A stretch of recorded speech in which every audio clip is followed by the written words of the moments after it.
Менің каналыма қош келдіңіздер қыздар. Бір жұмыртқадан печенье дайындайтын боламыз. Үйдегі бар заттардан дайын болады, өте дәмді болып шығады. Видеоны соңына дейін қарап, менімен бірге болыңыздар. Менің каналыма тіркеліп, пікір қалдырып, лайк басуды ұмытпаңыздар. Ең алдымен біз бір жұмыртқамызды ыдысымызға жарып аламыз. Үстіне сұйық майымызды құямыз. Алдын ала өлшеп қойған қантымызды қосып, венчиктің көмегімен қантымыз ерігенше жақсылап араластырамыз. Біздің масымыз осындай сұйық болуы керек. Енді алдын ала сеткіде өткізіп қойған ұнымыздың үстіне разрыхлитель қосып, жарты шай қасық жақсылап араластырып аламыз. Құрғақ қоспамызды сұйық қоспамыздың үстіне аздап бөліп салып отырамыз. Барлығын бірден қосуға болмайды. Кішкене қоюланғанша осылай лопатканың көмегімен араластырамыз. Қоюланғаннан кейін қалған ұнымызды салып, жұмсақ қамыр илейміз.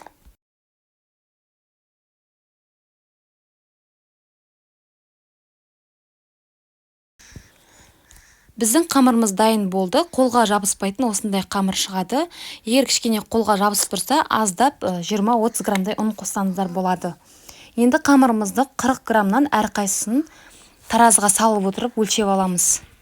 Өлшенген қамырларымызды алақанымызға салып, осылай дөңгелек пішінге келтіреміз.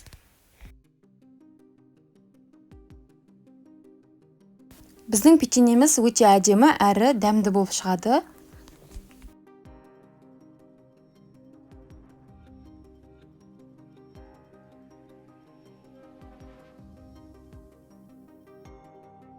Қамырымызды өз пішініне келтіргеннен кейін формамызға пергамент қағазын төсеп, осылай печеньелеріміз барлығын қойып шығып, содан кейін шекерге батырып шығамыз барлығын.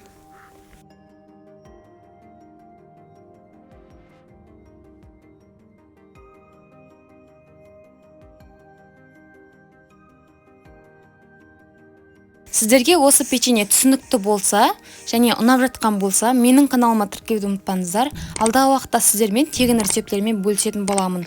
Және лайк батырмасын басуды ұмытпаңыздар. Қоңырау батырмасын басып қойсаңыздар, менің әрбір салған рецептім сіздерге бірінші болып барып тұратын болады.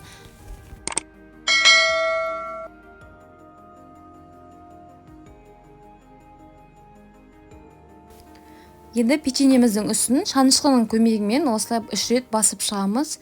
Өте қалың болып кетпеуі керек. Біздің печеньеміз тез піседі. 20 минуттың ішінде тез пісіп шығатын печеньенің түрі. Міндетті түрде жасап көріңіздер. Бір жұмыртқадан дайын болады, әрі уақытыңызды алмайды. Жасаған печеньелерімізді қызып тұрған пеште 180 градуста 20 минут пісіріп аламыз. Дайын болды, қыздар, міне осындай болып шығады.